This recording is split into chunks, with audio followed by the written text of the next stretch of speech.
Good evening, everyone. Welcome to the West Yorkshire Football Show, and this is our usual Monday night roundup of the all the goings on in the West Yorkshire football scene across the Football League and non-league as well. I'm Chris Bell, and as ever, I'm joined by our Bradford City man Gareth Walker, our non-league expert Lewis Sale, and Stephen Downs, our Huddersfield Town man, in just in the nick of time, mate. How are we all doing? Are we well? Super, mate. You? Oh, good, mate. Oh, good. Yeah, very well, very well. Gaz, I mean, you must be a very happy man after shaking off that Carlisle hoodoo that's haunted you for what, nearly 40 years? Yeah, I'd rather won in playoffs 2 years ago, but still ending the hoodoo is always good and keeping the unbeaten run going. I'm sure we'll come on to that later. Obviously, it could fall apart at any minute with it being City, but yeah, it was a good weekend, Chris. Thank you very much. And for you, Downsy, nice time at the seaside. Yeah, lovely fish and chips. Filled up. Yeah, enjoyed and semi-enjoyed the game. I have to say it was crap first half, good second half, but we'll come on to about that. And obviously the disastrous fact that we've lost Michael Hellick, but we'll come on to that as well. So yeah, it was a good weekend. We will indeed. Lou, as always, a very busy non-league scene across the weekend. Yeah, very busy. Luckily, some of the games got on this weekend, so we've got plenty of action. Obviously, you went to the FA Vars game, and like I say, there's still plenty of talking points and a big shock in terms of the managerial merry-go-round that is non-league. But we'll talk about that one later as well. Fill us in on that one a little bit later on. And speaking of that one in particular, and Farsley Celtic, I'd like to say that our first guest for the evening is a former Farsley Celtic player and captain, joining us here on the Bull Show. Hi guys, cheers for having me on. No worries. First things first, how are we keeping? Are you well? Yeah, good. Yeah, can't complain. Yeah, you'll have to excuse the headset, like I was saying to you before. I've got a 18-month-old asleep upstairs, so I'll be in a bit of bother if I wake her up. I've got a 5-year-old, and that's the exact same reason that I've got a headset. So it doesn't change you when they get a little bit old. To be fair, Lou, I'll hand over to you, mate. Yeah, well, I've got a 30-year-old wife upstairs who's full of flu, so I have to be quiet as well downstairs. I'll just add, I've got nobody upstairs because I am upstairs, but there we are. Good to see you, Paddy. Long time no speak. I know. Obviously, we've known each other around non-league circles for quite a few years now, but just for those who kind of don't follow non-league, we normally try and profile some of the players in and around our local area. And I know that you've touched base around especially Ossett and Farsley, but ironically, probably some of your landmark moments in your career actually came outside of West Yorkshire at Scarborough and Hyde. But like I say, we'll talk about 10-15 minutes with yourself, if that's all right, mate, and just kind of kick off of how you got into it, because I know that you've pretty much been non-league all your life, haven't you? Yeah, well, I was lucky enough where I was actually playing for the West Riding County a year younger, under 18s. So at probably 16-ish, I was playing for them a year above. And I was at Farsley Reserves at the time when it was reserve team football, before it was like the academies and under 23s and that sort of thing.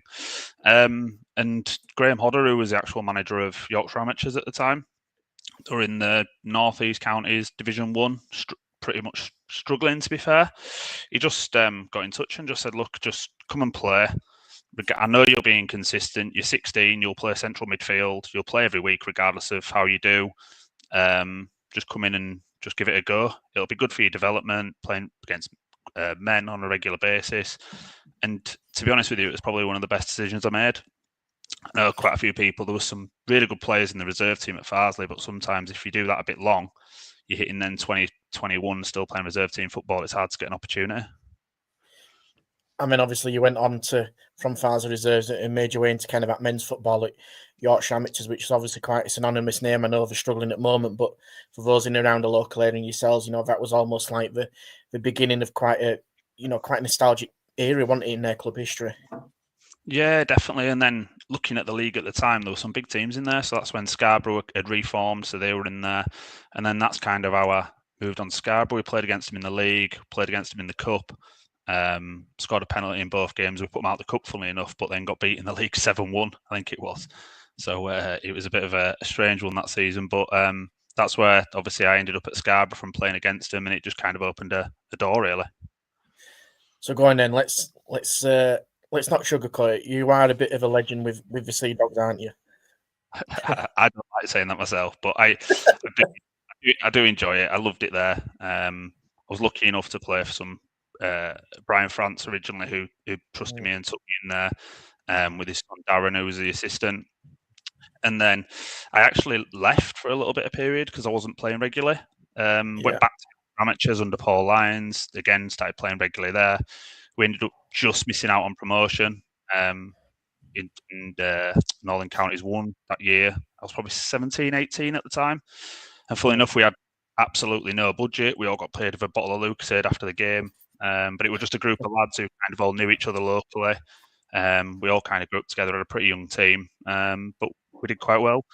Then played in a charity game for Brian France, and Denny Ingram, who was the assistant manager, played in it as well, and just pulled me after the game and just asked if I wanted to go back. And then it were a really good decision. The team they were building was fantastic for that level of football. When you look at the likes of Tony Hackworth, James Bennett, Jimmy Beadle, David Brown at the time, Tom Clace, Plummer, Andy Milne.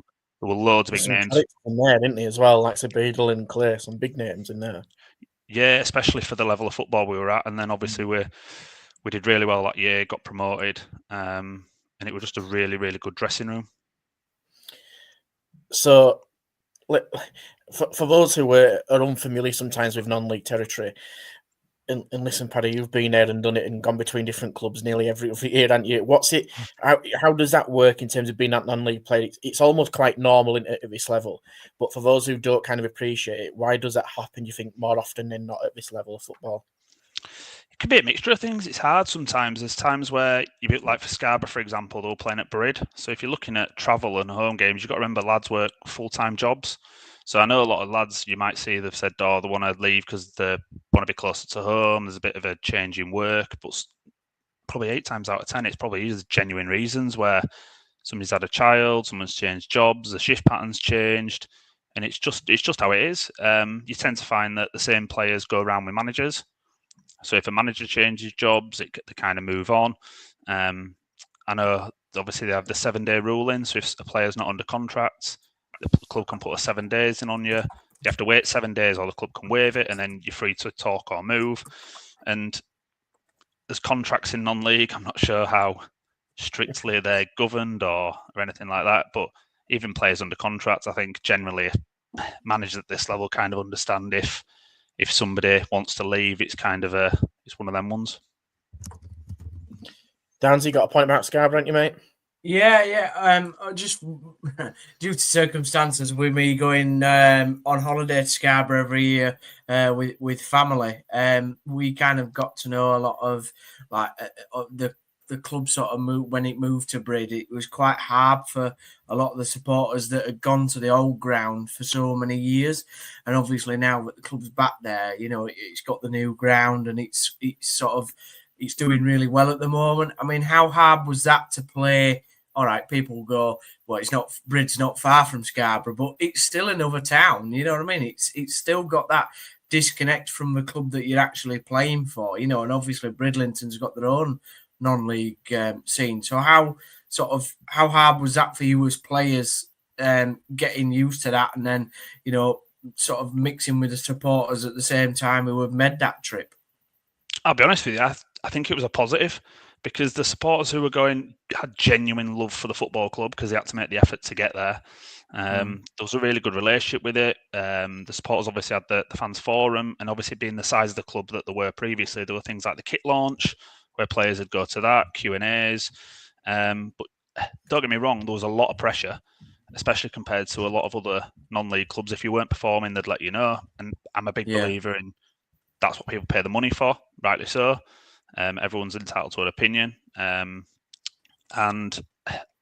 I think that's why the players that came, that's why we got promoted as well. They were players that had been used to pressure, could handle it, and quite liked it. I think there's sometimes if you can either sink or swim, and it's just about getting the right characters in there.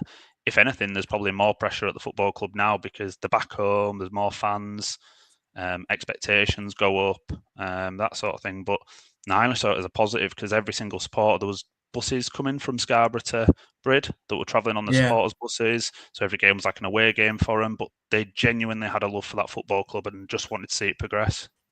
I was gonna mention that because obviously I think we obviously the Farsley thing's going on at the moment where they're kind of it's every home game feels like an away game, but you actually played in that sort of atmosphere, so you kind of know. Although you said it's positive, it can have its difficulties as well. Even though you had such a good period in that time, obviously Scarborough was nowhere near in the chaos that Farsley are in now. Yeah, I think it's a bit of a different landscape, really, just purely because Farsley are going through that at the minute where obviously the ground isn't playable. There's all them different issues that's happening there. While Scarborough was a bit more frustrated about the old club and the people that ran that. This one was a completely fresh new one.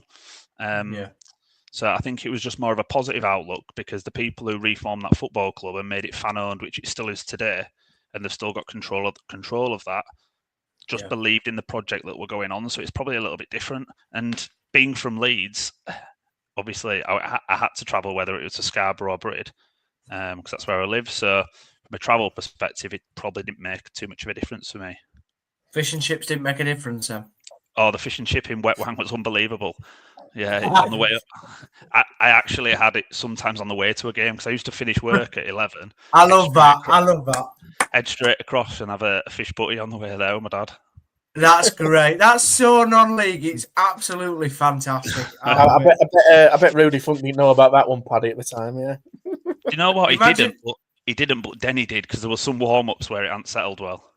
Oh no! Well, we don't need to go into graphic detail, but I'm sure Phil Foden's not eating a fish butty on the way to City game. No, maybe he wanted to start at season. That's why we're playing so badly. So just before, obviously, we get on to Farsley, just before you left there, obviously you got the promotion at Scarborough. I mean, that must be your first real promotion under your belt. Quite established in that Scarborough team. That must be, like you said, with all that pressure on top of you, but you still managed to get that job done. Yeah. And like I said, the team we had was really strong. At the time, I kind of played as a left wing back for them. But we had goal scorers. We had Ryan Blott who'd go and score you 50 a season. You probably had Tony Aquafit get you another 30. Yeah, so we just had goal scorers, and then you've got Jimmy Beadle in midfield. You had a lot of people chipping in with goals from all over the pitch, and I think that we went into it thinking, I'll be honest, people say we probably were a little bit arrogant at some games, turning up where we'd go and win, but that's why we got the points we did. And at the time, Brighouse pushed us all the way, and I think there was like 3 or 4 games left where we beat Brighouse away, and it was just a massive one where we didn't officially win it, but we kind of knew that we're job done really. But at any level, you need to have a little bit of arrogance to go out and to win games of football. Obviously, after that promotion winning season at Scarborough, you went on to Farsley, and one of our regular viewers, Ryan's got in touch, and he wants to hear about kind of the influence that Mike Jackson's had on your career. Obviously, now at Central Coast Mariners in the A-League, obviously Leeds as well, that connection, but that seemed to be start of a good period for you at Farsley, wasn't it? Yeah, and I'll be honest with you, I felt like I did well at Scarborough. I played well, but I think that my performances picked up after I went to Farsley. I changed position. I signed for Farsley as a left back, funnily enough, to start with, and a left wing back. Probably after the 3rd training session, I thought I'm going to struggle for a game here because Ryan Sarant was there at left back, and he was Ryan really well. Used to go to uni with Ryan. Yeah, absolutely terrific. Probably one of the best left backs I've seen in non-league football. So I thought this is going to be a problem. Luckily, Farsley had a bit of a centre-back issue. A couple of lads were on holiday. We played a pre-season friendly against Guiseley. Jacko asked me to play left centre-half, and then after the game just said, that's it now, that's your shirt to lose for the rest of the season. So that's where I kind of moved into centre-half position. Obviously, Jacko being an ex-Premier League centre-half was absolutely perfect for me to learn off. I was young, willing to listen and learn off him. You can't really answer him back. He's been there and done it probably more than 99.9% of people in non-league. So he's only somebody good to learn off. But probably one of the biggest influences in non-league in terms of me moving positions and then going on to the performances I had, I think, at centre-back. I'm guessing it's no surprise to see him kind of move on to that, full-time coaching job that he had at MK Dons, but now in the A-League as well. I'm guessing that's something that you were almost expecting to see happen. He was so detailed. I knew from day one of working with him, he was too, with no disrespect, he was just too good for the level he was at. His coaching sessions were unbelievable. His man management was second to none. He'd know when you needed telling, he'd know when you needed an arm around you. He was always there to pick phone up. But I think you can see that from the career he's had. He's gone on to MK Dons, and then obviously he's absolutely flying in Australia at the minute. But yeah, a really good guy. I'd actually known Jacko since I was about 4 or 5 years old. He came in to do a coaching session for my dad's football team at the time when I was really young. When he was at Leeds, it was part of the thing of coming in. So, funnily enough, I kept winding him up with. I've got a picture of when I'm probably 5, and Jacko's in it. So every now and again on his birthday or something like that, I send him it just to wind him up. Don't fancy assistant manager all out there, then, no? I am definitely not qualified for that one. He's done the double over there, I think. Cup, League and Cup double or something since he's been over there with Central Coast Mariners. Yeah, I think he did the. I might be wrong. I think he did the treble for like the first time in the history over there. So he's doing really well. 23-24 AFC Cup, 23-24 A-League Premiership for finishing top of the table, and then the men's A-League, the A-League Grand Final as well. Mm-hmm. Yeah, he's doing really well, but it's good to see. He were big on young players over here. He worked his way through Leeds Academy, that he left Farsley to go for. He worked for Leeds City College, so he's done the hard yards to get there. So he deserves it. So obviously your time at Farsley. Almost kind of came to an end. I mean, you went on to Taddy, didn't you? So you kind of got yourself established at Taddy. I've known you obviously that pre-season at Park Avenue. That just didn't seem to work out. I mean, just explain a little bit for those people who just are unaware of how that kind of move from Farsley came about to Avenue, but then quickly switching to Taddy. Yeah, it was really strange. I think that year I got Sports Player of the Year in my first season at centre back with Farsley. That was Evo Stick Division 1. And then just missed out on the playoffs that year. Park Ave come in, who were in the Conference North at the time, wanted to sign me. So obviously, being a young, early 20s, you want to kind of test yourself at the highest level you can. Went to Park Ave, probably didn't get an opportunity at centre half, was playing more left back, left wing sometimes in pre-season. I remember playing against, I think it was James Coppinger, and I ended up playing left wing and got an absolute run around. And then, so probably did myself absolutely no favours whatsoever. But yeah, it's just the way it goes in non-league sometimes. You've got to have a chance. I think at the time there were some really good centre-backs at BPA. They signed myself, Sam Hewitt at the same time. Qualtz was already there.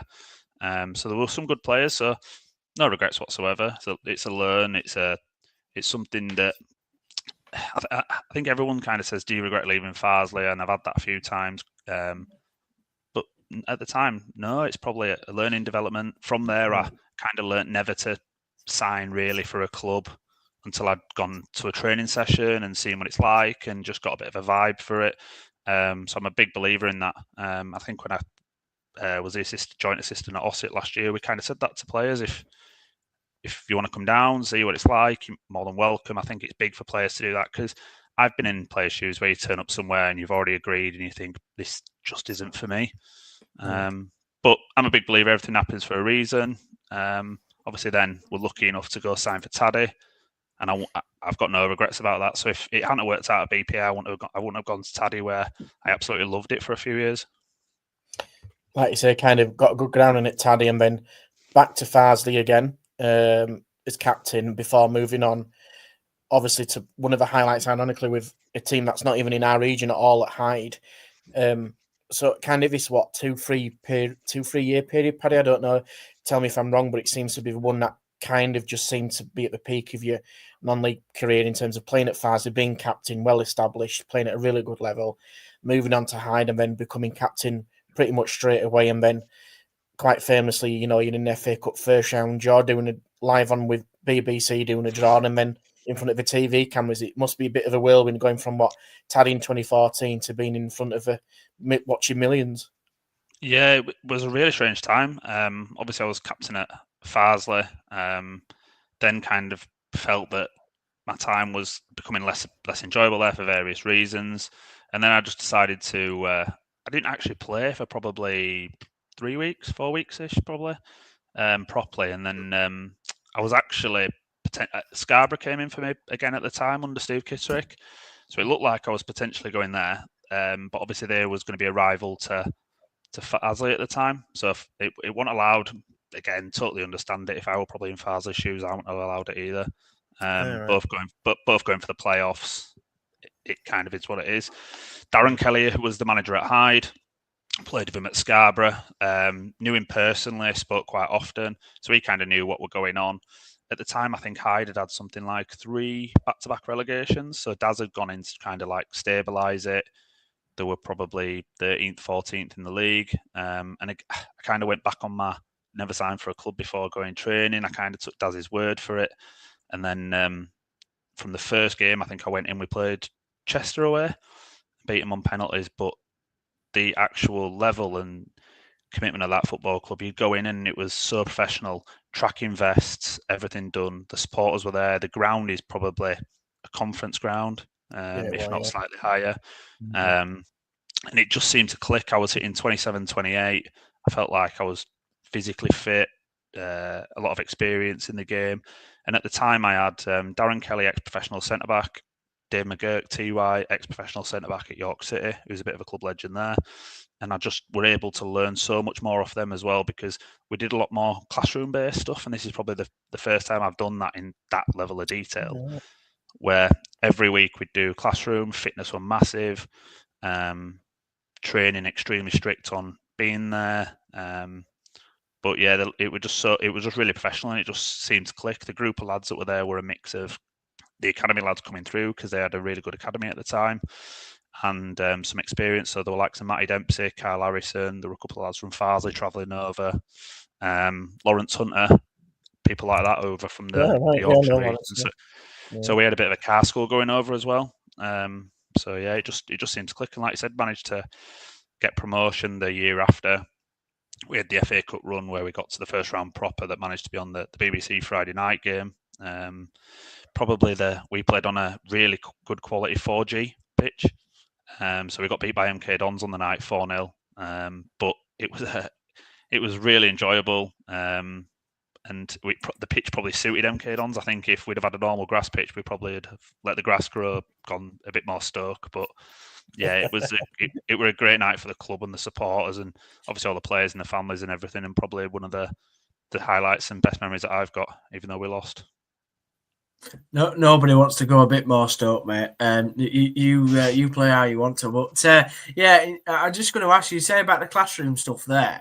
Do you think the game has obviously moved on, and that is an important element now, not just at football league level and at Premier League level, but at all levels of football. In your career, did you see a change in how that was brought in? Sort of you talked about, having a fish butty going to the game, but do you think that the more professional elements within non-league have sort of got better and better as time's gone on? And how important is the classroom stuff? Because obviously a lot of non-league players, do a regular job. They work 10 hours a day or whatever, 7 hours a day, and then go and, train at night. So that is a difficult part of the game for all non-league players, isn't it?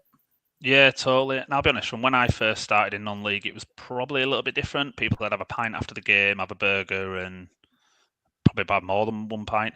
Now it's completely changed, and I think it's actually for the better. I know a lot of lads who probably played 15, 10 years ago and retired like I have and all that sort of stuff would probably go, the standard were better when I were playing 15, 20 years ago.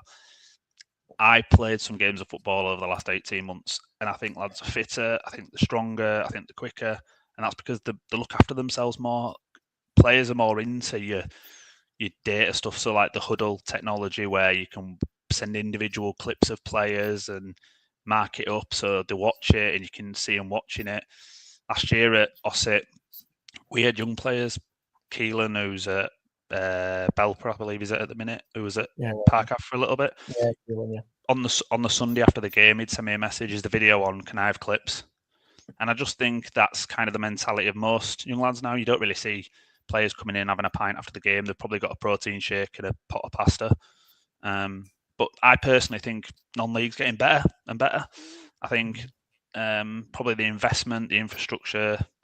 People are kind of going, rather than play League Two, I can drop down, get a full-time job, and decent money in non-league. But yeah, I think that's probably why you see more and more non-league teams progressing further in the FA Cup each year as well.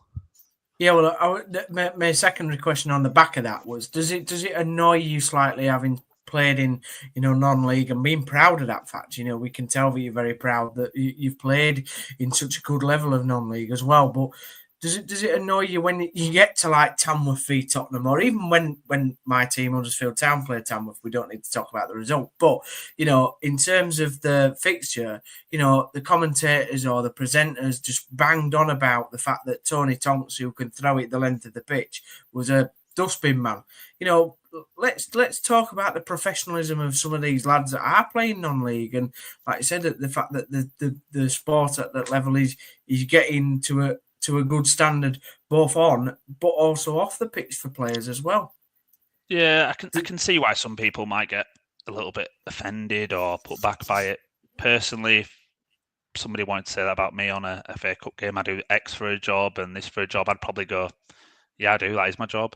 I can see why probably somebody who's played a couple of 100 Football League games and then drops into non-league, if then they're getting spoken about like that, I kind of understand why they'd probably be a little bit more annoyed.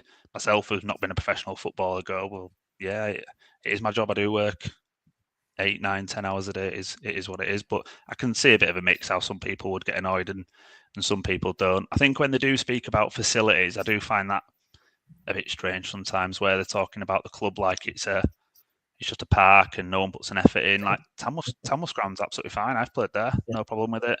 And you probably find a lot of the professional footballers have come through there. They've been on loan there. They've done something there. So I think it's more the media than the actual professional players. They probably take it a bit more seriously. If anything, they're probably a bit more nervous about playing when they start. Yeah, well, we've just signed a striker in Dion Charles, and he went to non-league level and played a number of times at non-league level. So you probably get, I think, the lads that have come from that level. The prime example is Jamie Vardy. They have a bit more about them when they played at non-league level, because they get that sometimes the facilities that they're playing and training at isn't the best, and then when they move up the leagues and get to them better facilities, they sort of have an appreciation of the journey that they've been on, rather than coming out of, say, Man City's academy where it's all given to them on a plate. Yeah, I agree with that, and I think also, Paddy, you've played with him, but we had Scott Kerr on the show a few weeks ago. Scotty really well, and it's exactly the same. And if he's been a professional, he's been there, done it, played Premier League, and then drops down at non-league. He found that transition very difficult, didn't he? From his recollection of kind of being there, and standards just weren't, or it just felt very different. So, yeah, it is. It's a fascinating debate. Yeah, it's hard as well, and it's like anything. Sometimes if you see a player play 5-a-side with his friends, and you probably think he's shocking. But then you see him at 11-a-side and he's playing Conference North, and you probably think, wow, because he's got better players around him. So sometimes it just helps, and it's hard for professional players sometimes to go from a full-time to a non-league, and you're training once maybe if you haven't got a game on a Tuesday and that sort of thing. One of the best I saw do the transition with Jonathan Green in at Tadcaster. He came from Nottingham Forest, dropped out of full-time football. His brother Josh were at Tadcaster with us. Jono was unbelievable, like head and shoulders better than he seemed to have 20 minutes every time he got the ball. He could pick passes out wherever he wanted, and I think he played probably a year at Taddy, and then he ended up going back into full-time football at York. But he was probably the best I've seen make the transition that I've played with, who's just played at the top level. Did he play at Rotherham? Or have I got him mixed up with somebody else? I don't think so. Jono was he might have done, I'm not sure. I know he was at like Fulham, who were a bit of a legend at West Brom for a while. Yeah. I've heard of the name. Yeah. He was in Champions League squad with Man U, wasn't he? With Jonathan. Yeah, he were on bench at final. Yeah, it was, wasn't he? Yeah, I'm sure. Yeah, he was on the bench in the final. Yeah, I think he was known West Brom. I think he was like Jesus, wasn't he? Because of his hair and his looks, and a bit of a good legend there. That's why football in this country is just fantastic, isn't it? Lad who played at Taddy could, be on the bench winning, European Cup at Man United. I mean, what a story. It was quite funny, though, on his first game. He turned up without shin pads or anything like that because he thought they were provided. So, And it's fair to whilst we're on Green, he's not doing badly at that management game, is he? Either with him being at Scarborough, and am I right thinking he managed at Tadcaster as well prior to Scarborough? I'm not sure. I think he went straight into Scarborough, maybe. I'm not sure about that, but yeah, he's doing brilliant at Scarborough. I think he's had 2 promotions out of there. But yeah, he's a good guy. Players want to play for him. He's got contacts in the game, obviously, to recruit. And let's be honest, if it's a toss up between signing for somebody you're not sure of and Jonathan Greening picks the phone up to you, who's played God knows how many games and won a Champions League, you're probably going to go, actually, I think I want to go play for him. Yeah.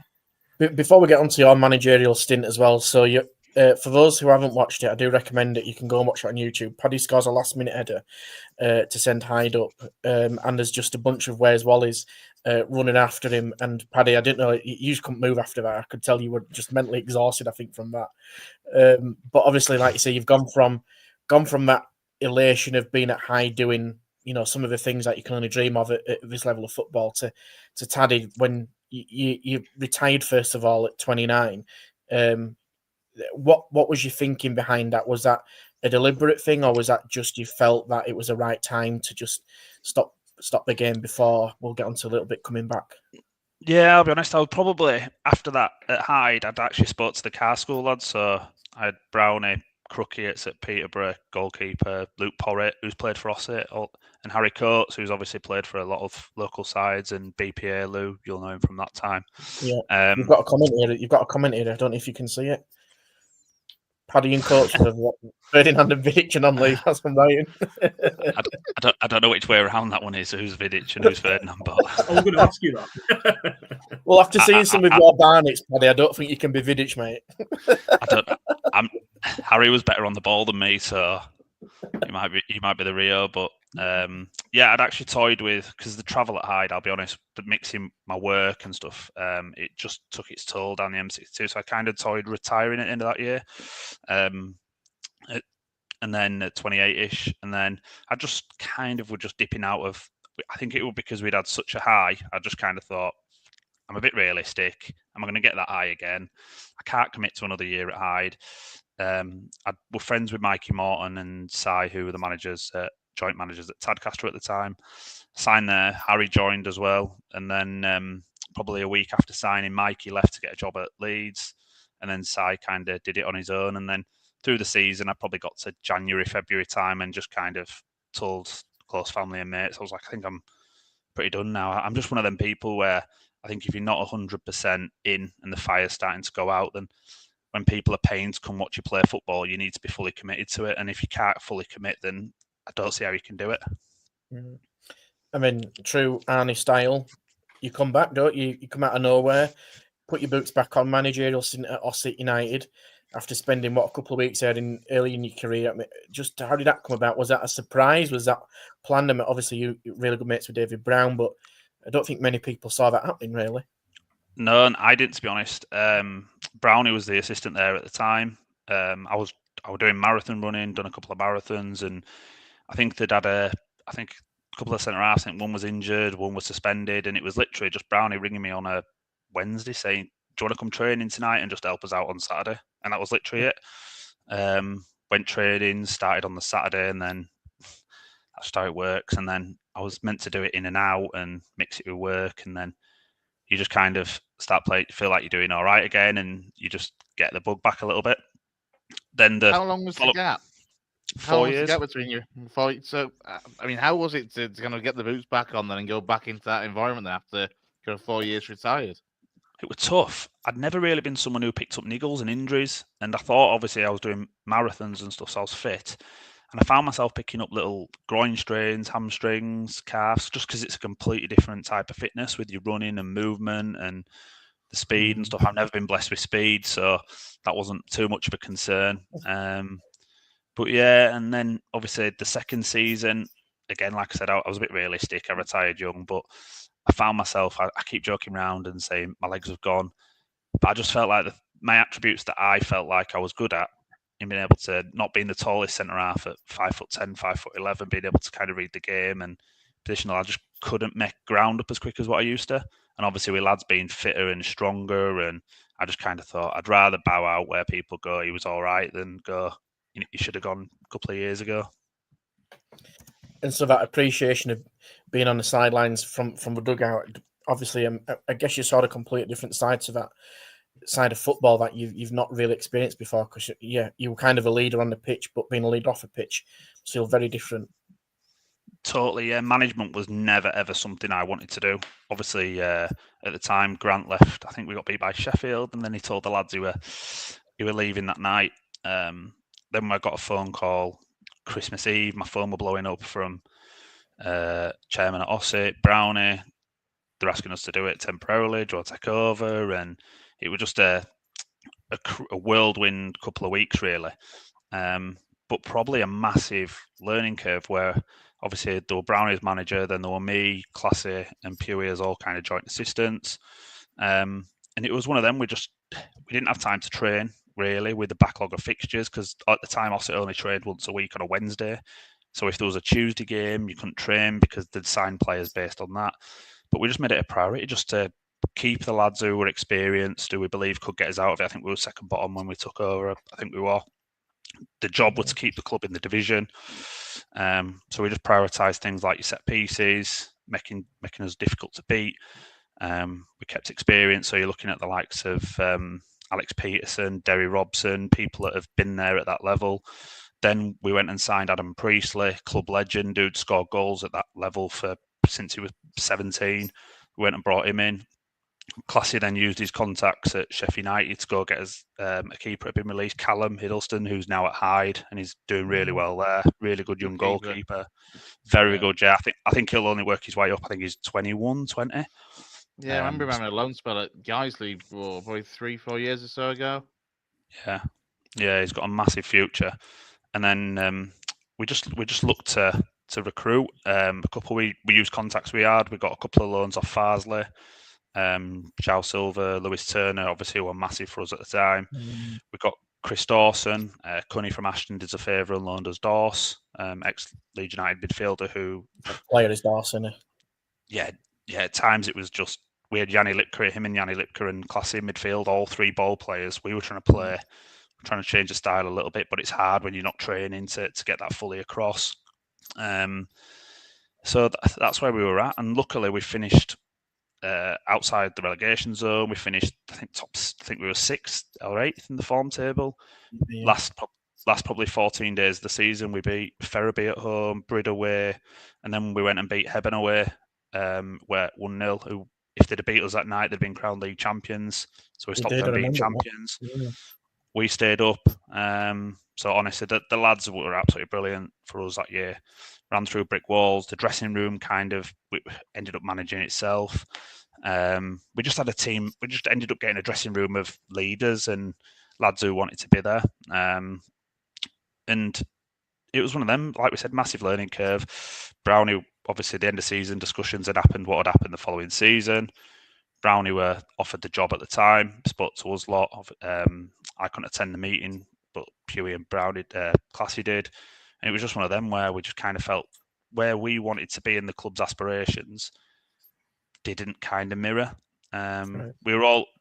It was one of them, we felt like the tools that were potentially going to be given, we wouldn't be able to do that and get there to the top 10 with what we were given. Yeah. We've non-league, it's 80% of it is who's in your phone book, who'll do you a favour, who can give you a loan here and there. And what we were going to have to work with, we couldn't call on favours really. We'd got enough the season before, and all of us were just one of them where we just didn't want to jump at a job for the sake of it. We did our job, we kept them up, but yeah, really good, really enjoyed it, and obviously Ossett remain in the league. Just a quick one from me, Paddy. You kind of touched on it there, and obviously you said at the start of your career you were getting paid, a bottle of Lucozade, and then you've seen you've sort of promotions with Hyde, and then you've gone into sort of management or assistant manager and pulled teams away from relegation. How big is it to just, particularly non-league, but also at any level, to just have a decent group of lads like who'd run through a brick wall for you?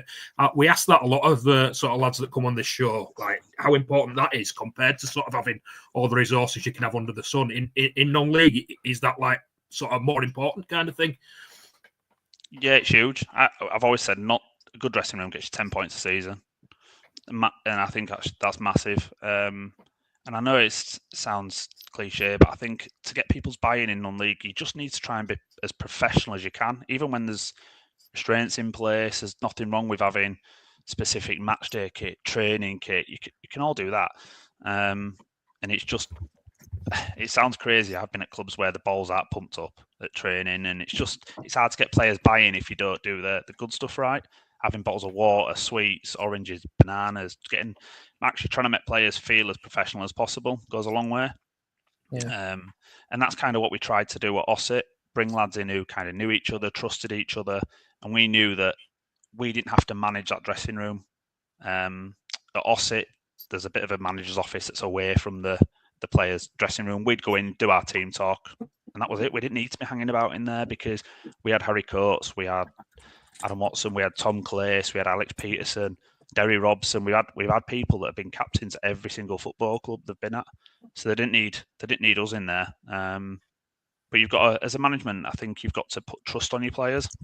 I think if you try and micromanage a bit too much, that's when it goes in one ear and out the other, and the effect of listening to you probably goes out the window if you're speaking a little bit too much. Mm-hmm. I think it's so fascinating listening to you, Paddy, and also, the other non-league guests that we have on the show. I mean, you exactly just said what I think a guest that we had on a couple of months said about, having such a good dressing room and it gives you 10 points a season. But, when you've said about sort of like, this is a dual question. So like the first bit of the question is, when you decided at the end of the season that the club wasn't going to be able to give you the resources for you to do what you wanted to do, sometimes is it better to cut your losses and just accept like you're not going to be able to create miracles out of what you're given? And the other bit is going back to like the professionalism of the dressing room. How much does it matter, particularly at non-league, that you get on well with, say, the off-field staff? So so like the kit man and the people that make the teas and coffees, and because I know I see at Emily where I help out a lot, and you speak to people at the club, and they're all like one family, and they'll just do anything for that result on a Saturday. So if it means that they have to go in half an hour early, the kit man, and he has to pump the balls up, or he has to do something like that, he has to get the oranges on the table and whatever. They'll do it because it means so much to them. And I know that, people like Richard Tracy and other non-league managers that we've had on the show, they go out their way to have a good relationship with the off-field staff. Yeah, no, and I think the off-field staff, the football clubs wouldn't be there if it wasn't for them. Every club I signed for, I always said the first two people you make friends with is the kit man and the person who cooks your food, because the kit man gives you the best kit every single time. He knows what you want, and the food, you get the best food and portions. But yeah, I've always said that, and I'd like to think that the dressing rooms I've been in have always been massively respectful of all the volunteers. I know that myself and every club I've been at, especially from my Scarborough days under Denny Ingram, where he was assistant there, he was adamant that regardless of the result, you go in the clubhouse, you sit at the table, you speak to the supporters, they've come here, they want to speak to you. And I'm a big, big believer of that, especially at non-league level. I think it works both ways. I think if you go in and you're open, you're honest, and you're approachable to supporters, they do give you a little bit of slack. That's life, that's human nature, that they do cut you a bit of slack. They understand you might have had a bad day at the office, so to speak, but they'll still be there the following Saturday to support you because they want you to do well and want you to succeed. I think if you kind of the opposite way, you're a bit more reserved and you don't get involved, and it's probably easier just to see you go out the door, really. But without volunteers, non-league club wouldn't be there. But yeah, the huge part. And just on the other point where you decided to not carry on with that opportunity, was it a case of you just all thought we're going to cut his losses here? We can't create another miracle out of whatever we're going to be given, and sometimes you have to do that, don't you? Yeah, I won't say it's cutting our losses because we went in and did the job that we were asked to do. We're really proud of that year of keeping Ossett in the league. It was, I think we had a fans forum. Chairman described us as the hardest working management team he'd seen at Ossett. It became nearly a full-time job. And then obviously on the presentation evening, it was described that we'd turned around the Titanic at one point. So it was nice. It was nice to hear, really good. It's just one of them. Sometimes I think it's hard if someone takes a job and then personally, this is just my personal take. If somebody takes a job, complains about the budget, complains about X, Y, Z, but if you've known it from the offset, you can't really complain about it because you've known what's going on. I understand if something changes and a surprise happens or X, Y, Z, fair enough, I get that. But we just personally felt that it wasn't something we wanted to do, and at the end of the day, also you look at the league table, the struggle to start with. Wally's gone in there. Obviously, I've played at a few clubs with Wally who were a joking non-league scoring 40, 50 goals a season, and he's gone in. He's absolutely flying. I think the top of the form table. So yeah, he's doing really well. So Wally's picked it up and he's running with it and he's doing well. So obviously, previously playing with Wally, it's good to see that he's took a step into management. He's doing well. It's almost like you know what's happening now. Go on, Chris. It's almost like Paddy's been listening to us, hasn't it, Chris? It is. Any urges to get back in the dugout though, and have another crack somewhere? Whether that's kind of a little bit lower down the levels, or it sounds like you've got a buggy. Yeah, you've got the managerial, Paddy. I can see it. Do you know what? It's never been something I wanted to do. It's hard juggling the work and the family life and everything like that. Personally, I'd never want to be a manager. I'd never want the managerial seat. That's probably not for me. There's a lot better coaches and everything out there than me. I'm kind of probably good at the man management, the tactical stuff, the set pieces. I kind of enjoy doing that, helping the recruitment side of it. I enjoy that element. I've had a couple of offers to go in as coaches, assistant here and there, but it's just not for me at this moment in time. Never say That's never. No. No, I agree. I was going to say. I was going to say, Paddy, use this as your platform to sell yourself, but no, you've got one offer, Paddy. By the look of it, you've got one offer. I'll get my CV in. But yeah, I'd never say never. But equally, I'm not in a position where I'm desperate. I enjoy my family life. I enjoy doing stuff on a weekend and trying to do marathons and doing all that side of it. So it's one of them. If the right opportunity came up, would it be considered? Yeah. But equally, I'm in no rush to jump back in just to get one for the sake of it. Obviously, with the management team we had, probably I know Classy's at Frickley at the minute. So Classy's the gaffer at Frickley. So he's building something there with Crooksy, obviously ex-Man City, Premier League footballer as well as his assistant. So they've got a good base there. And obviously being one of my best mates, Tom, I speak to him quite a lot. I speak to Huey and Brownie quite a lot, so just have to see what happens, really. Yeah, never know. So, just before we let you go, and I know the chaps around us might not be too happy about this one, but we've got to get it in because we know, Paddy, since you've retired, you're a massive Leeds United fan. You do go to the games. Moment, you're flying high, top of the table. And we did say we were going to speak to you for 10, 15 minutes. We've nearly taken an hour of your time, but you've been, mate, thanks for talking. So, in terms of Leeds United, give us a bit of an overview of how you think it's going, how you think it's going to go.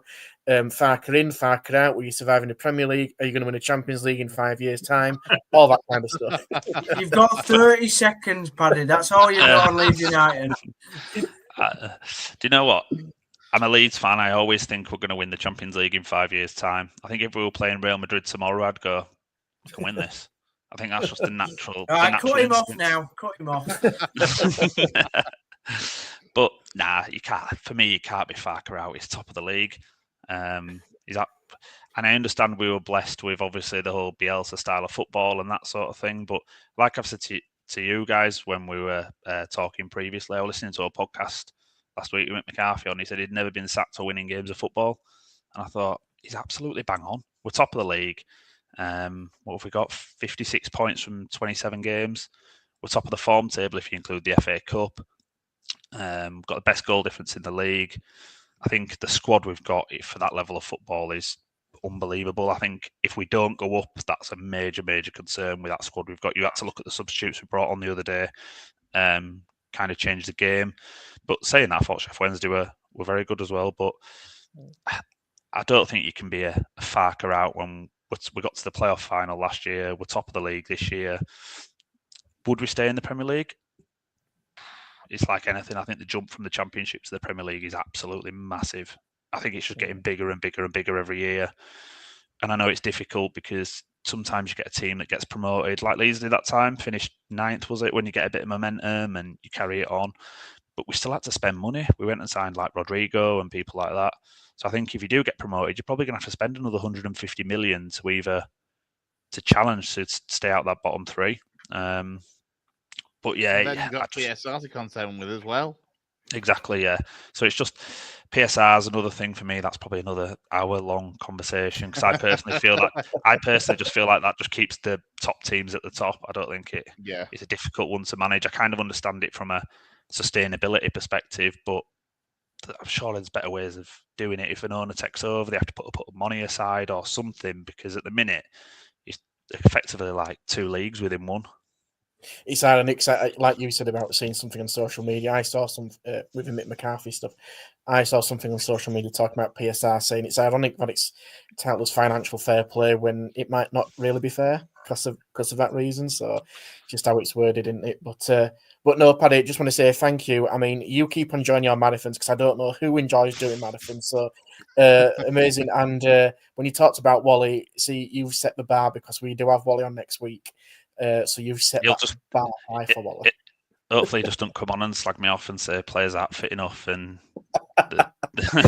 all that stuff. But no, cheers for having me on, guys. And obviously, a bit cliche, but keep doing what you're doing. It's good to be promoting non-league football. It needs podcasts like this to get people involved, and obviously it'll generate new supporters within the local clubs and everything like that. So I know you guys are all genuine fans and everything, so good work. And I know a lot of the people in the non-league appreciate it. So no, we appreciate coming on, mate. It's been fantastic to meet you, and obviously if you get your hand back into football, you know, it'd be great to have you back on at some point, you know, in the future.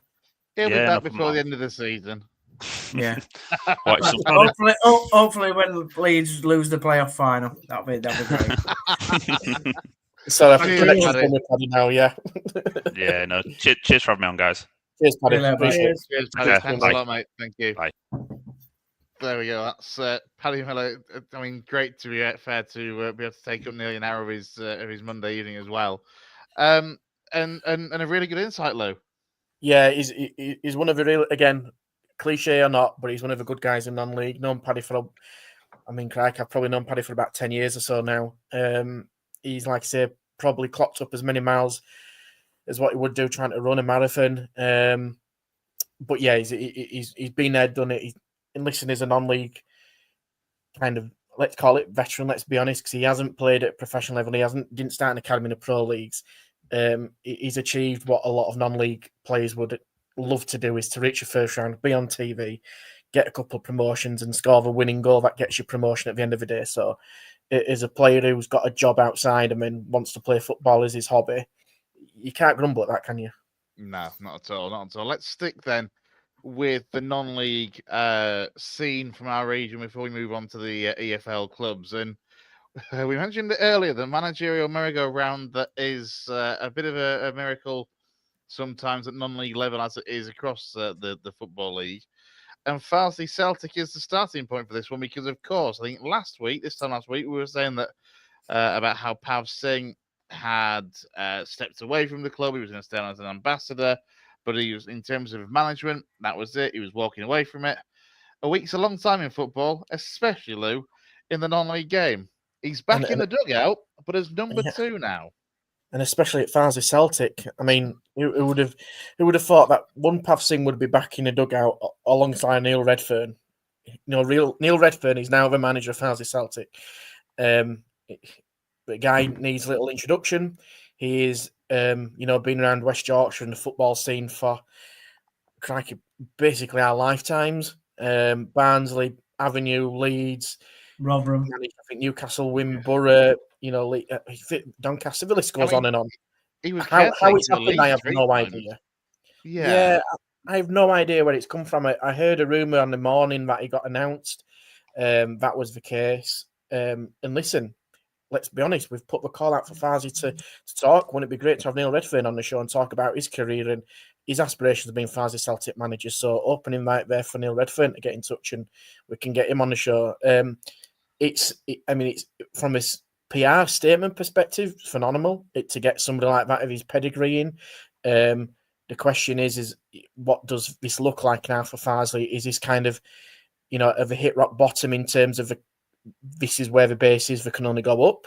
There's been pictures circulating today of the current pitch at the Citadel, which has been called something else, and it doesn't even resemble a pitch at the moment. So what does this leave the situation? As we've seen, the two Atkinsons leave. They've both now gone to Liversidge, which got announced as well. Obviously, the striker left. Captain Sturridge, Woolster from Man United got recalled as well. So there's been an exodus on the field, there's been an exodus off the field, but with Redfern coming in, listen, we'll be speaking in a week's time and something have probably changed again down at the Citadel. We can't predict what's going to happen, but what we do know is we've finally got a man in charge, somebody in the dugout, and yes, the results haven't been too kind, but they can only try and improve, haven't they now? And hopefully with somebody with experience and, like Paddy said, contacts, just can hopefully get them out of trouble. He must have been promised. He must have been promised something, Lou, because he's not. Neil Redfern does not come across the type of man, never mind manager, but man himself, to muck about and be at a level where it's far. He's managed at a far superior level, and he's well respected in the football circles in this region. I mean, he's not gonna go in there and just be a puppet for somebody, is it? You know what I mean? It is a slightly. Well, I mean, we all said it was a left field appointment because he has. I mean, when you look at it, he's certainly been out of the men's game coaching wise for quite a while. And his last few jobs have been in the women's game with Doncaster, with Liverpool, Newcastle. I think he was there in the academy coach actually for the men's side, and then Sheffield United women most recently. But that was 2022. So he's been out of the game for a while. He's obviously been doing the. I think he's been at Bradford City. I think he's been at Bradford City as a development coach, I think, as well.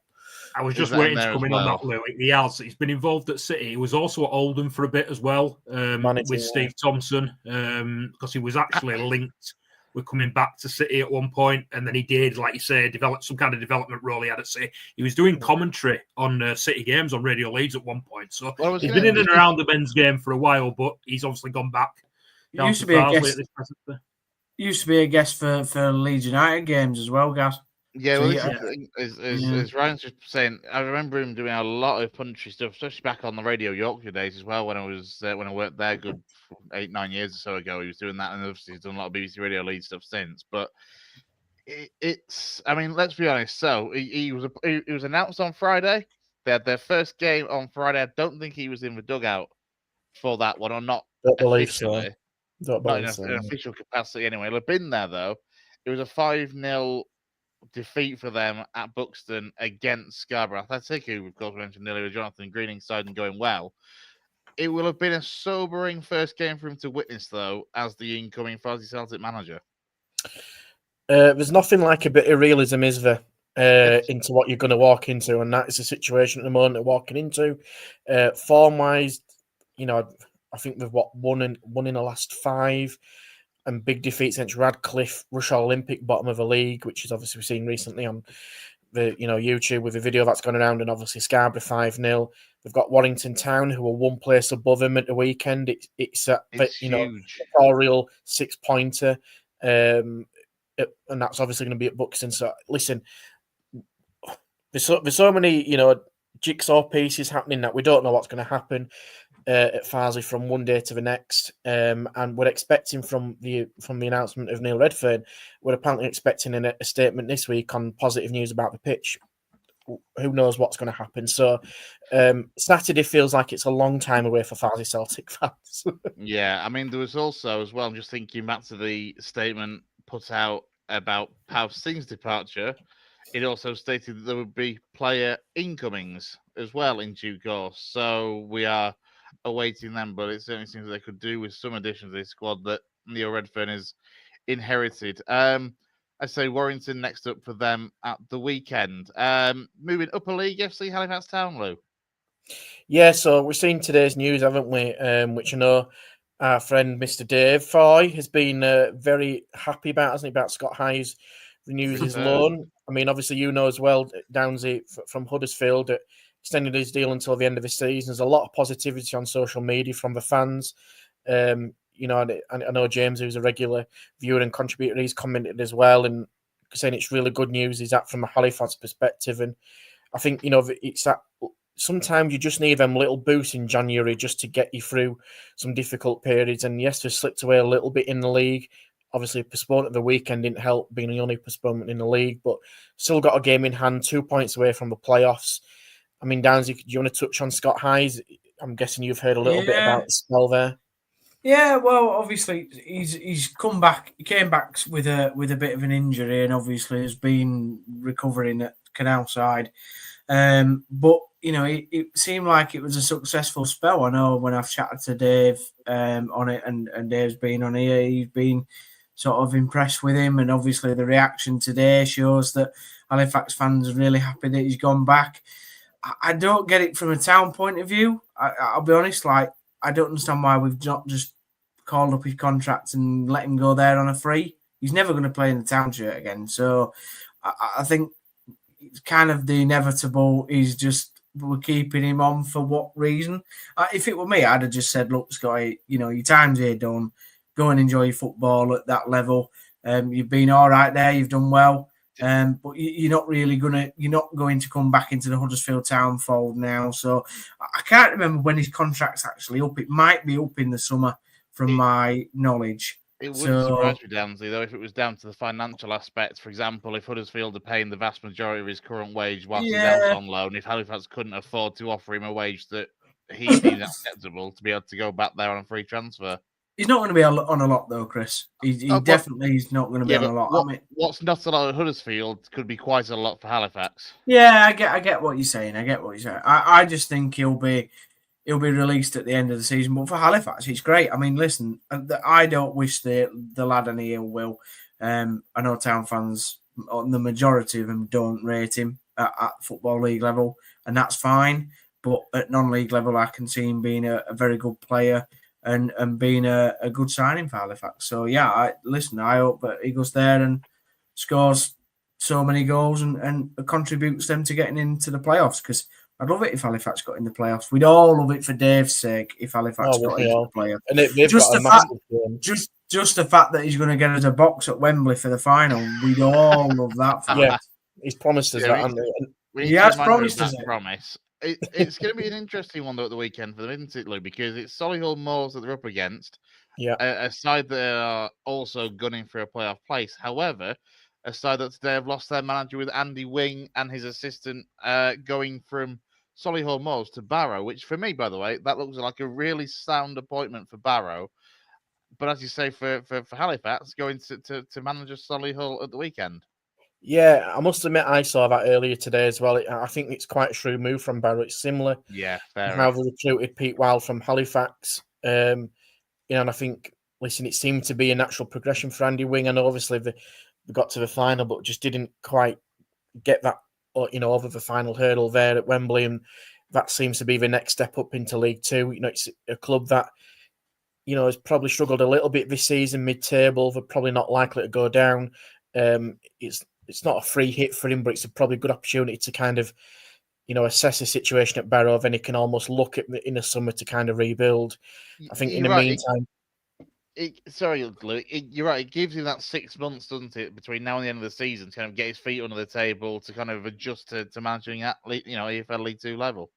Yeah, absolutely. So I think it's a good move for all. And in the meantime, from reading the statement earlier as well, which, listen, people around football will know these names. In the meantime, there's Richard Stearman, Kevin Poole, and Stephen Ward who are going to oversee training and upcoming fixtures. So, listen, their names and players in and around non-league and at higher levels who've got experience, know-how, the knowledge of how it all works. They could do a decent job and see it through till the end of the season. But from Halifax's perspective, they'll probably be looking at going, that might be one that they can maybe sneak a win from. And let's be honest, it can only do the playoff chances good and defeats the rival in and around them as well. So hopefully the Sherman can get the job done and, I say, not get revenge because it's, that playoff has been and gone, but might just tip him in the right direction. That league is mad now. That league is crazy. York spending 350 grand on a striker from Wigan who hasn't even been, done anything in the game. He's absolutely... can leave Josh Stones truly alone. No. I'm just saying that that is a mad figure to be paying. Also, don't believe everything you read in the papers. You are making the exact same mistake that you criticise people for looking at the Joe Taylor deal, and everyone's saying, "Oh, it's £3 million." It might rise to £350,000. Well, yes, but that doesn't mean that's what they're paying now. If it does, it's still an absolutely crazy deal. If it does, if it gets them in the league, it's not. Exactly. If it does, it means that he'll have scored X amount of goals and York City will have got promoted. Yeah, I agree, Gaz, with your point. I don't agree with Chris's, but I agree, Gaz, with your particular. Anyway, it is a lot of money for conference. I'll give you that, Downsy. But we don't know how much is now, and we don't know how much is in add-ons, do we? Into the Northern Premier League, Lou. Guiseley with a 1-0 win over Bradford at the weekend. I can't wait for the town. Very well. And in front of over 1,000 at Nethermore on Saturday. Yeah, I think it was football for a tenner, wasn't it, at Nethermore? So I think, 1,055? It's one of those when you start looking at your tenants, you're thinking, you've got to put in a performance here and do well to attract some of them back. But listen, Guiseley just doing Guiseley things, doing exactly what Brown and Bosch have done for years. They probably ground out a 1-0 victory. By all accounts, and from what I'm hearing from people who were at the game and seeing comments on forums and stuff, is that, they took the lead, started well, and then Baseford, who ironically got Mr. Paul Cox as well, who's a football operations. So that would have been a bit of a kind of a fire in the belly for some guys of people to get one over on him. Have overcome it 1-0. Really top save if you've not seen it from Joe Cracknell's a penalty in the second half. It's a really, really good save from him to kind of keep it at 1-0. So listen, it's one of those situations where guys, like I say, just keep the momentum going. Got a really tough fixture away at Worksop. A lot of our teams this week are in some big fixtures. And for me, that's when I've said this early in the season, the pendulum just starts swinging a little bit, and those moments start turning into moments now where you get big games coming up. We've spoken about Halifax, we've spoken obviously about Farsley. Guiseley in this same situation with Worksop, but nobody's really expected to catch Macclesfield. But kind of psychologically, how well can Guiseley do now up until the end of the season and into the playoffs? Because they're likely to probably face Worksop, in my opinion. Yeah, I mean, you make a fair point because as it is, Macclesfield still top. They've played 2 games more than Guiseley, but they are 16 points ahead of the Lions. Guiseley have played 26, on 53 points, and then Worksop currently third. Played a game more, they've played 27 on 47 points. So it's one of those. If Guiseley were to get the win at the weekend, it'd open a 9-point gap over Worksop with a game in hand as well, which, as I say, would put them well and truly into second place. Into the MPL East. Yeah, well, again, it's one of those where there were a few games called up in the northeast. From Avenue's perspective, I know there were quite a bit of disappointment from some of the travelling supporters that got called off quite late in the day when some people have just arrived at the ground. But when you look across the fixture list and the results that happened across the division, it's again, we talk about a crazy division. This is a crazy division. Ossett, we spoke about James Warshaw coming on next week. In a way, it's a kind of shame we didn't get him on this week because we've just gone and beaten top of the league Belper Town 3-0 away from home. Joe Crosby getting a couple of goals. And that's probably for me, yeah, I agree. I think that's probably for me result of the weekend. It gets them out the relegation zone, out the bottom 4. Put Ponty in there, who were travelling to Avenue tomorrow night. Ossett have got a couple of games in hand that potentially could see even get up to 14th, 15th. Wally's doing a really, really good job there. In terms of other teams, Ponty have lost 3-0 at Carlton. Jimmy Williams' interview is not too happy with how that kind of materialised in the end. And again, that rearranged fixture tomorrow night of a Horsefall, where it is free entry for anyone. Anyone can go for free. So if you've got nothing to do on a Tuesday night and you want to watch a bit of football, I recommend to pop down Avenue against Ponty. Both teams, for different reasons, wanting the points. Ponty to push on because they've been disappointing this season, and Avenue trying to get into the playoffs. We're just sitting outside, so that could be quite a tasty game, and hopefully there's no fog to spoil that one as it was on Boxing Day. Emily drew 1-1 at home to Bishop Auckland. Garforth drew at home to Stocksbridge, and Brighouse drew away at Grimsby Borough. So in terms of how it's looking in the league, Emily are third, and then the rest of it goes down to Garforth 8th, Avenue 9th. And then, like I said, at the bottom, you've got Ossett and Ponty and Brighouse, which are fighting out between themselves for that kind of final 2 relegation spots. But like I said earlier, big games coming up. A lot of rearrangements are going to happen in that league after recent postponements in the past month or 2. So the games are going to come thick and fast. And like Paddy said earlier, it's having that bit of consistency. And like you mentioned, guys, which were a really good question, is having good people. Surround yourself with good people. And you can get some points that you probably unexpected to get, and that's going to see some of these teams through. We always ask them, don't we? We always ask the guests, and they all seem to say that. And it's good to see that they all say it, so it's obviously true. Yeah, Absolutely. Ryan, it seems at the Emily game against where Bishop Auckland the weekend as well. Into the Northern Counties East then, Lou, and again, another busy weekend. And Silsden just keep on rolling on, don't they? And in particular, with them getting the win, making the most of Thackley and Golka both losing. Yeah, huge. Huge weekend. They announced 2 signings just before on the Friday night. Ed Hall, goalkeeper, used to be at Avenue and Brighouse. He's now gone from Sheffield over to Silsden to fight with Callum Bradbury as well for the number 1 spot. And George Fearless, and you know what, I've watched George a couple of times and actually know his relative. George has been a former Leeds United Academy player, technically very good on the ball, impressed at Knaresborough, had a bit of an injury and kind of fallen out of favour. He's come back and scored some wonder goals. Again, one of those, if you can get it on YouTube or on then socials, he's banged a couple in from, I think, halfway line, 40 yards. Technically very good, and I think he's a really shrewd signing by Matt Kavanagh at Silsden. And I think that's really good business from them. So, yeah, Golka's suffering at Barton is disappointing to lose 3-2. But Silsden just keep on doing what they're doing. And that will, for me, go down to probably the final few games to the end of the season to see who wins that.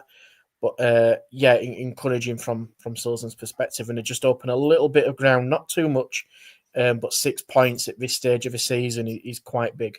Yeah, it is. And as mentioned, Thackley, they lost 3-2. At Knaresborough Town. Eccleshill United, they lost 3-2 away at Botsford Town as well. And Tadcaster, they got a 0-0 draw away at Winterton Rovers. We'll just quickly rattle through the Northern Counties East League Division 1 for the sides in our region. Glasshout and Welfare, they drew 1 apiece away at Armthorpe.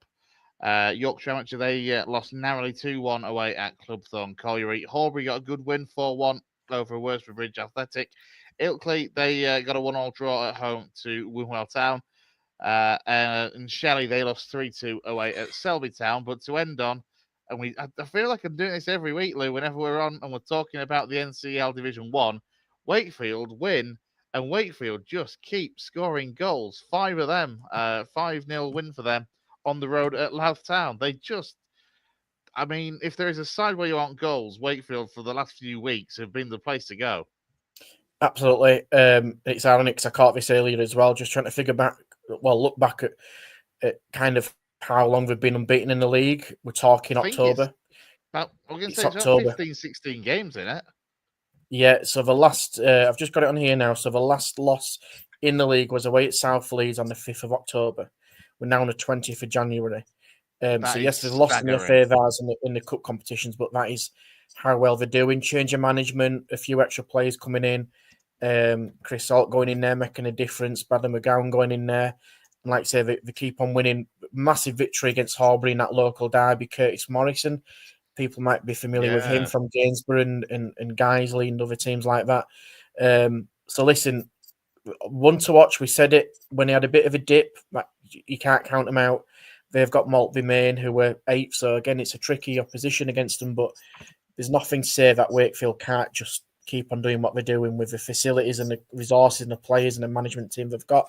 I my dark horses have been, and guys have known it. It's been my dark horse of Wakefield. Yeah, I mean, look, the top of the NCL Division 1 table is as follows. Horbury Town are currently top.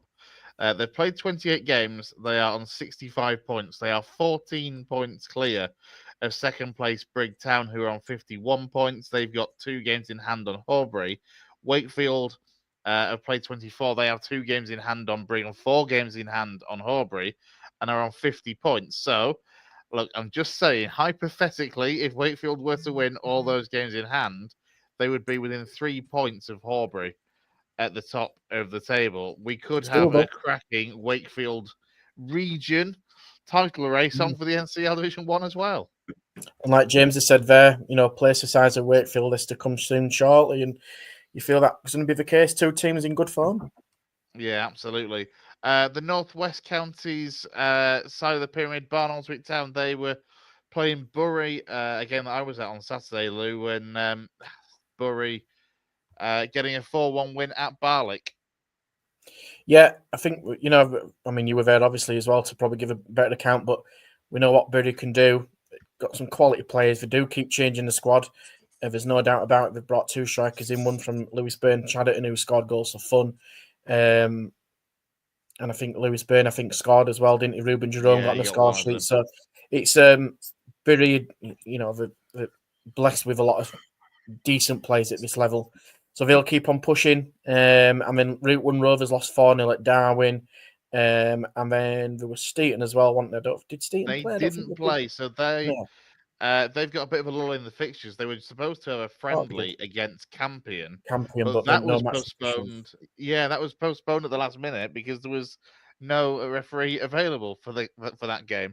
The one thing I will say to Barnoldswick Town, by the way, is fair play to them because they, I think Bury brought about 800 or so fans across. There was more than 1,000 over at Barlick's ground, and they did a really good job of hosting a far bigger crowd perhaps than they would usually get down at Barlick. I think they're averaging 150 to 200 week in, week out. So for them to be able to deal with over 1,000 is fair play to them. It was, despite the result, a really, really good game. Before we move on, has anybody seen a social media picture of the Barnoldswick fan who's got a shed in his back garden? Yeah. Has anybody seen that? It's not a shed. It's a stand. It's a stand, isn't it? It is absolutely great. He's got a little wooden, 3-seater stand in his back garden that overlooks the pitch absolutely perfectly. And he was taking the crowd and the atmosphere from his back garden on Saturday. It was absolutely tremendous. The one other point to note, of course, was the FA Vars game yesterday, Lou, for Albion Sports. They went out of the FA Vars 4th round. To be fair, absolute credit to them to get to this stage. They lost to Crook Town by 2-0.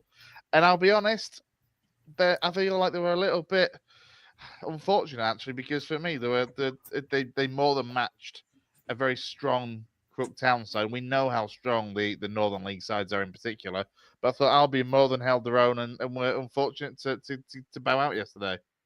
Yeah, you've taken in a few more games than me, so yeah, like you say, you probably better judge to call that one. But Crook Town and the North East teams travel well, notoriously really difficult teams to play against.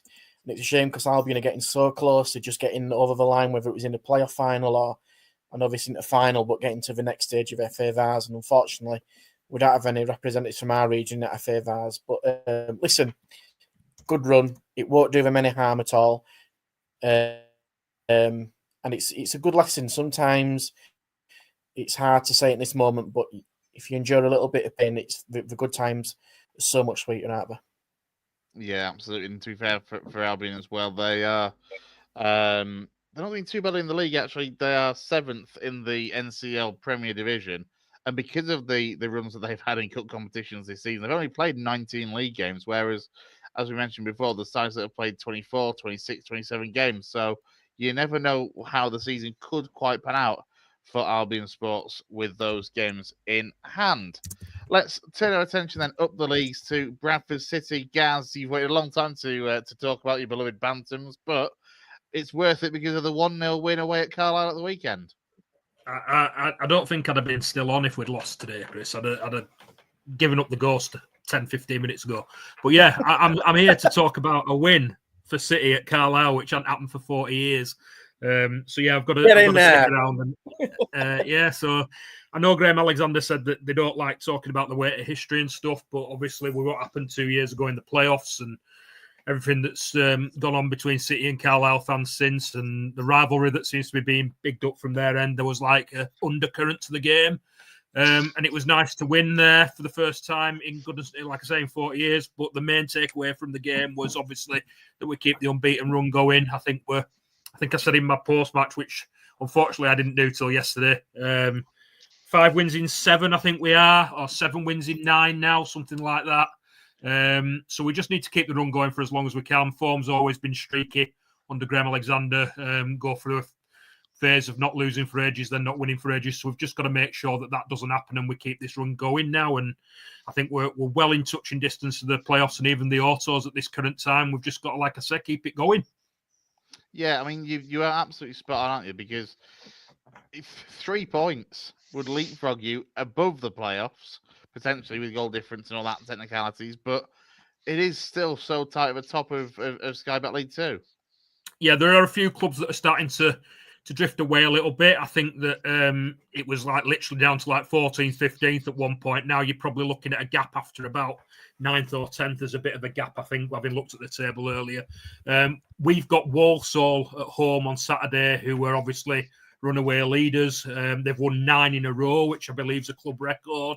They had Nathan Lowe recalled by Stoke, and he actually scored for Stoke at the weekend. He scored the weekend. They were hoping, I believe, or the fans were hoping to get Freddie Draper in back from Lincoln, but that's not happened yet. Chris, I don't know if that might happen. You signed James Collins today, haven't you, Lincoln? Do you think Freddie Draper might be going back to Walsall? It would appear that he's going nowhere, to be fair. The post-match interview from Mago Scabala after the Northampton game at the weekend, he categorically said that he won't be leaving this window. He's not going anywhere. Right. And then in the statement that's kind of gone out along with James Collins' signing today as well for Lincoln, he's basically been saying, with him being 34 and the experienced goal scorer that he is, it'll be good for him working with the strikers that we've got, Makama, Freddie Draper, and Bailey Kellematri. So I don't think... everything at the moment, anyway, is pointing to Freddie Draper staying put. But allegedly, we've rejected, I think, 230 grand bid from Walsall. But that's been rebuffed, and it looks like hopefully he'll be staying on. That's what I saw, and that I would say that was good news for the rest of the league too. But they didn't seem to miss Nathan Lowe at all on Saturday. They won 4-2, I think, at home to MK Dons. Yeah. Having been 2-0, definitely been 1-0 down at one point. So it's not affected them so far. I think the manager's signed a new contract, so it's a huge game for us on Saturday. Our home form is good. We've only lost once at home this season. That was to Donny. So it's been the away form that's been a problem, which obviously meant that there was added pressure on that Carlisle game at the weekend, given our record there and the fact that our away form was poor. And I think Carlisle had brought quite a few players in as well, 8 or 9 new signings, so we didn't know what their team was going to be like. Obviously, no Andy Cook, Callum Kavanagh leading the line up front. But what we're doing at the moment seems to be working. There's been a turn again on social media into a positive, which is obviously strange thing for City fans. You've got people that wanted Alexander out not so long ago now saying that they've supported him all along and, we've got to stick with him and this, that and the other. But I've been very pro-Alexander all the way through, as you know. And, yeah, we've just got to try and keep this run going. The box midfield that we're playing of Smallwood and Patterson and Poynton and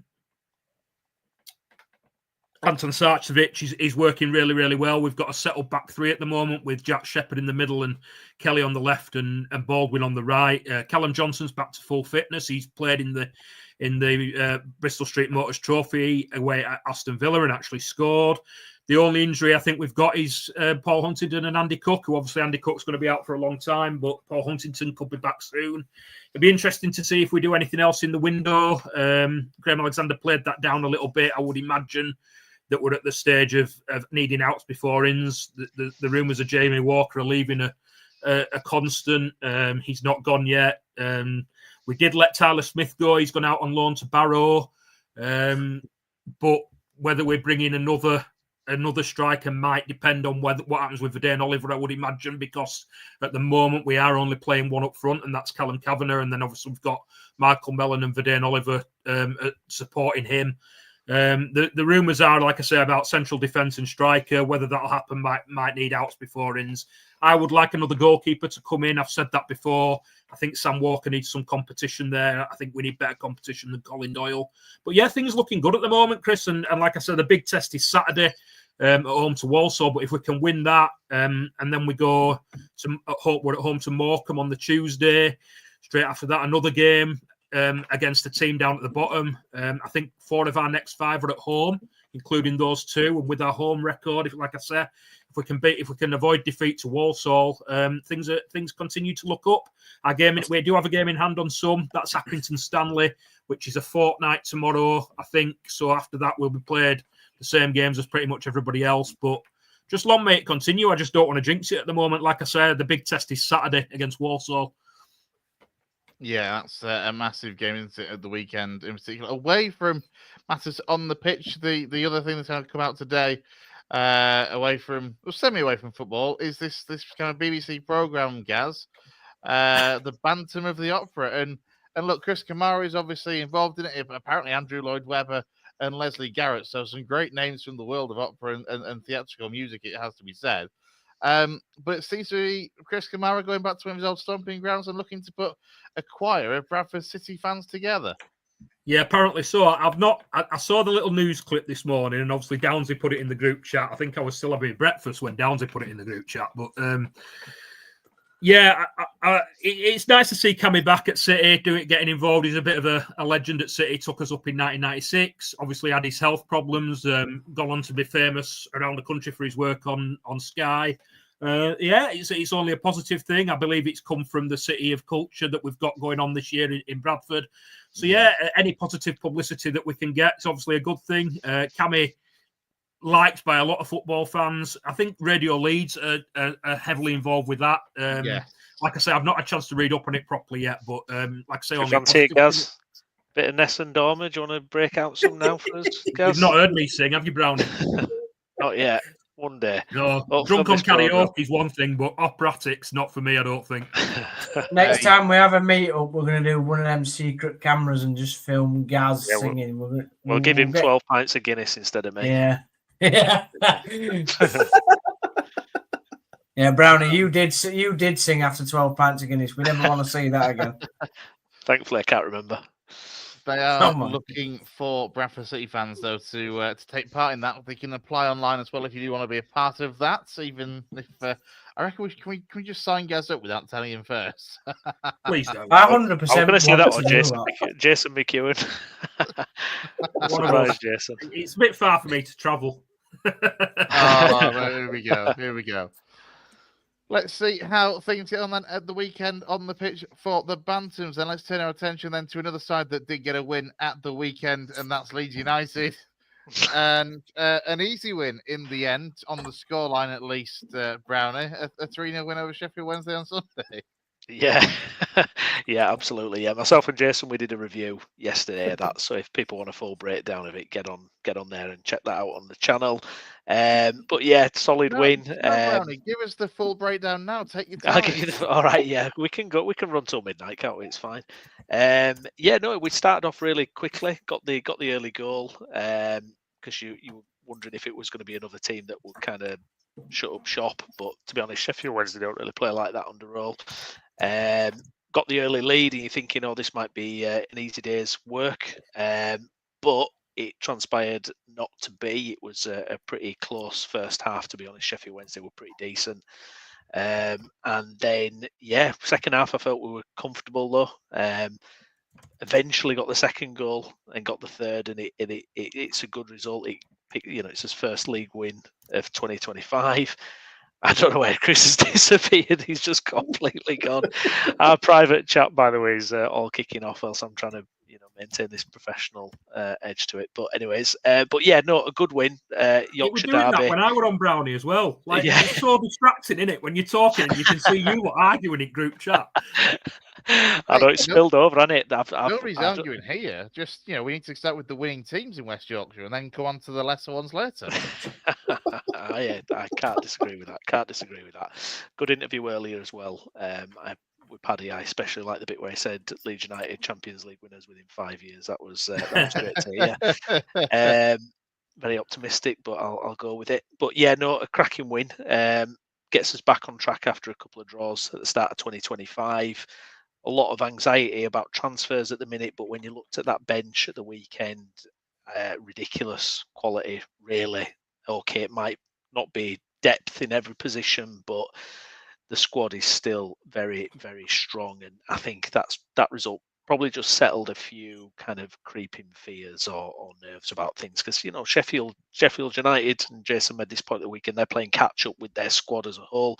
Good first 11, but the reason why they're so active in the transfer market is because they are playing catch up with their squad. They were quite short at the weekend, and everyone expected them to make moves. So yeah, looking good, mate. Looking good. Who's next for Leeds? So next we have got tomorrow. Oh God, who is it? Bear with me 2 seconds. It's Norwich. We've got Norwich tomorrow, and they've got Burnley next Monday. So not tomorrow, sorry, Wednesday. We've got Burnley next Monday. I did think I'd see something like this earlier. Yeah. So a couple of tricky games, but Norwich. Hit and miss. You never quite know what you're going to get with Norwich. But hopefully we can do the business. We're at home, so we're very confident at home. We've got Ramazani coming back into the fold nicely. Scored again at the weekend. Set one up as well. I think he's going to be potentially someone who could be looking to pinch a starting spot. I don't know who over, because I think James and Solomon are on fire, although Solomon is out for the game against Norwich, and that's going to be the situation with him. He's going to be injured from time to time with his record. So, if you've got someone of Ramazani's quality coming in, it's not too shabby. So it's all positive again. I'm assuming for next Monday, then that will be a Monday Night Football, and does that mean we'll be having a watch along, Brownie? Oh, no, I don't know about a watch along. Dangerous thing, isn't it? We haven't done one since the Euros, have we? So, did we actually do a watch along for the? I think we did one of the first Euros games. It seems like the perfect time to get the watch along back out if it's Burnley versus Leeds. I'll pop on at half time. And then me and Jay will probably be doing a full time show. So you'll just have to join us then, because we'll all be doing a watch along. So. Oh, fair enough. Okay, yeah. If you guys are going to do a watch along, yeah, I'll. Downs is going to host the watch along with Leeds United. Can you imagine? Get all the Huddersfield Town boys on as well. Get Callum and all Zach and all those guys on. They'll love it. Come on. I mean, that could go catastrophically wrong. Either way the result goes, to be fair, whether that's a Burnley win or a Leeds win, that could end up in tears for somebody. Yeah, exactly. Right. Well, that's about all we've got to. Poor Cheers for joining us, Mr. Downs. Leave my little brother alone. Downsy. Go on then, Downsy. So Huddersfield Town away at the weekend. You had a lovely weekend on the West Coast with in Blackpool for a 2-2 draw. Yeah, I'll keep it short and sweet. Joe Taylor scored his first goal. It was a great touch and finish. Spencer scored an absolutely fantastic second goal. We were crap in the first half, good in the second half. Duff wasn't on the sideline in the stands because he got red carded in the previous two games. And yeah, we sold Michael Hellick. Job done. But it didn't go over the line, Downsy. And it didn't go over the line, according to Chris. But we've taught him about goal line technology and how the referees watch his work this week. So absolutely fantastic. I can't wait to teach Chris the next football rule. Maybe we'll teach him the offside rule next week. Anyway, thanks everybody for watching. Yes, exactly. Cracking. Well done on your hosting there. We've got Bolton and Birmingham coming up next. Probably 2 losses. And we'll be relegated soon. So crack on. And what did you get, Downsy? Come on, what did you get to see in the pub? What were that tribute acts that were going on in the pub that you went to see? Yeah, was that after the game or the night before? No, it was after the game. It was like Phoenix Nights. The guy went round asking every single person where they were from. Half at pub with Huddersfield fans. 2 lasses put their hands up and said they were from Fleetwood. And yeah, so it was a bit of mad, I'll be honest. But it was a great weekend. As I say, started crap, finished well. Top lads. No female active ping pong balls or anything like that on stage, no? Chris, shut up. I'm giving you a review of the game, of the day. We can get off now. Do you reckon he'll Dancer. be going to the transfer market to replace Mikel No, Halley? I don't think so, mate. No, we're just going to stick with what we're having. But surely you don't want to play players out of position, square pegs in round holes like. Well, Ruffles that's or just a Durton. decision. That's just a decision Duff has to make. But I'll let him. He's the football expert. I'll let him do that. I feel like you've got somewhere else to be, Downsy. Yeah. Yeah. I think he wants to be somewhere else. Yeah, I agree. And on that note, then let's bring this to a close. Thank you to everyone that has joined us over the last hour and a half, and has got their comments in as well. Big thank you, of course, to Paddy Miller, who, to be fair, we took up nearly an hour of his time earlier on this evening's review. Of joined us late, you can go back and watch it from the start. He gives a really good in-depth look at his career and the non-league scene in general across our region. But from myself, from Gareth Walker, Lewis Sales, Stephen Downs, and Stephen Brown, join us next week for Monday's potential watch-along for Burnley versus Leeds United. Who knows? Keep an eye on our social media for that one. But from myself and the lads, enjoy the rest of your Monday night.